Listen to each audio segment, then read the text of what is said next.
What's going on, everyone? Mike Kadlick and Tayler Kyles here for CLNS Media outside a very hot Gillette Stadium here in Foxboro. Yeah, muggy. The hottest day of training camp so far, day 7 here. We're going to give you a quarterback report. Drake Maye up, Jacoby Brissett kind of stagnant, but we'll get to all of it in just a second. Before we do that, a reminder, we are powered by Game Time. Head over to Game Time and use code CLNS for $20 off your first purchase. Terms apply. Tayler, I thought probably Drake Maye's best day in training camp so far. It wasn't outstanding. It wasn't the practice that I keep talking about, but he showed more comfortability. I think he made a couple pre-snap adjustments. He's putting the ball where it's supposed to go. Sometimes he's just a little erratic. Sometimes he's just a little off target. But overall, I thought his best day, and I thought he bounced back from the couple tough days he had in pads so far. What did you make of Drake Maye and the rest of the quarterback room, including, of course, Jacoby Brissett and the other two? Yeah, it's usually been seeming like when the pads were on. Today they were in shell, so a little less intense. But during those days, it seemed like he was just mentally had a lot on his plate, was sped up. The accuracy was inconsistent because the mechanics and the process were inconsistent.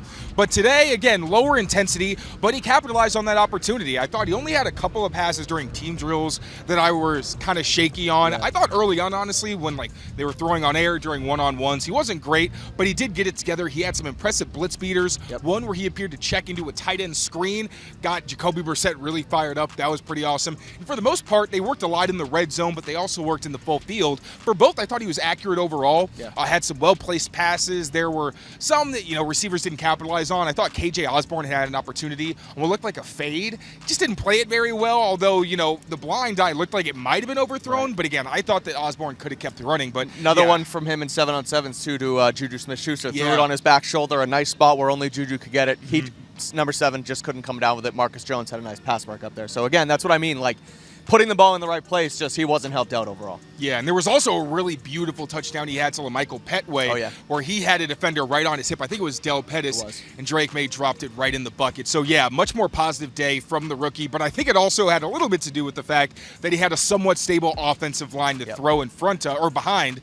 Today we actually saw Caden Wallace for the first time in a while rep with the second team at left tackle, and then you had Calvin Anderson at right tackle. He's usually been on the left with the second team, and all this was possible because Vidarian Lowe was the left tackle for the Patriots starting offense today, and actually looked pretty good. He struggled at right tackle, which I kind of expected. I've been saying I don't like him on the right side, but now that he shifted to the left side with the top offense, he actually held his own. Yeah, I mean, I'm just going to say it. This didn't make a ton of sense to me. I understand it helped Drake Maye look good today because he had, again, a better, frankly, offensive line in front of him with Caden Wallace at his left tackle. But to me, instead of doing that, keep the consistency with your front 5 and just give Drake Maye more reps with the ones.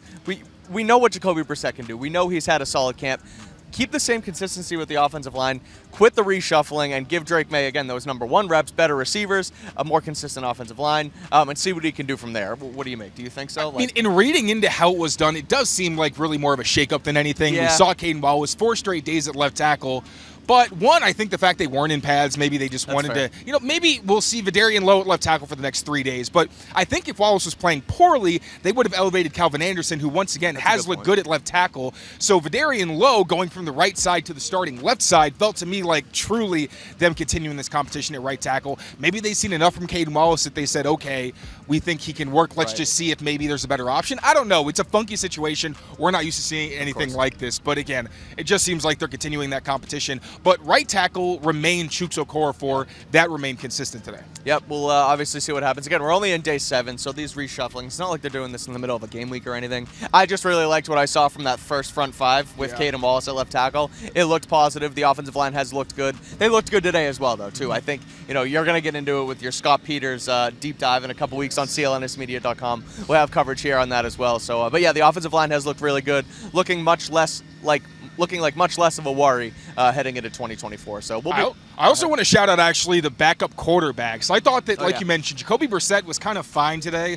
I didn't love his accuracy at times for a guy whose calling card is his accuracy, especially underneath.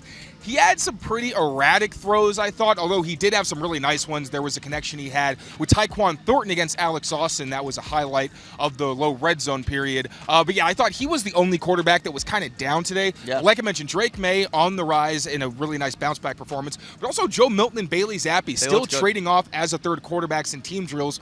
Joe Milton had a really nice connection with, I believe it was Kayshon Boutte, where Boutte made like a one-handed fingertip grab in the back of the end zone. That was really impressive. And then Bailey Bailey Zappi had a connection. I think it was with Jalen Rager. Honestly, I'm having trouble remembering who it was exactly. That sounds right. But yeah, both of the quarterbacks I thought capitalized on their opportunities and looked good with the reps they had. So overall, very positive day for the quarterbacks, even if Jacoby Brissett was a little shaky. Yep, for sure. 3 gunslingers up, 1 kind of hands off in Jacoby Brissett, but that's okay because he's had a great camp overall. And again, to me, Drake Maye's best day. Looks like he's going to have an upward trajectory, if we can only hope. We also got another update on the offensive line as center David Andrews returned to practice today after missing the last 2 fully padded practices on Monday and Tuesday. Taylor, what did you make of Andrews' return and how he fit back into the lineup? Yeah, so actually David Andrews explained to us why he hasn't been here the past couple of days. Apparently his son has actually been in the hospital the past few days, and that was why he was absent. He made sure to thank the people at Hasbro and Providence for their work, and obviously we're hoping the best for David Andrews and his family. When it comes to on the field, he was participating during warm-ups and early on, but then when we got into team drills, he actually did not participate. We saw Nick Leverett as the top center with Antonio Maffei as the backup center, so that was pretty interesting. Another interesting note from David Andrews, he was asked about Christian Barmore. Obviously, David Andrews back in 2019 had to deal with blood clots, as Christian Barmore is dealing with right now. He made sure to mention that every situation is different, as we've kind of been saying, but that he was looking forward to speaking to Christian, so we know why Andrews wasn't here. We didn't really see him as active as we may have expected in a day where the offense was in shells, and again, just he gave us a little context on Barmore's situation relative to his. Again, 2 very different things, and even Gerard Mayo mentioned that Barmore's status is up in the air for this season. Sure.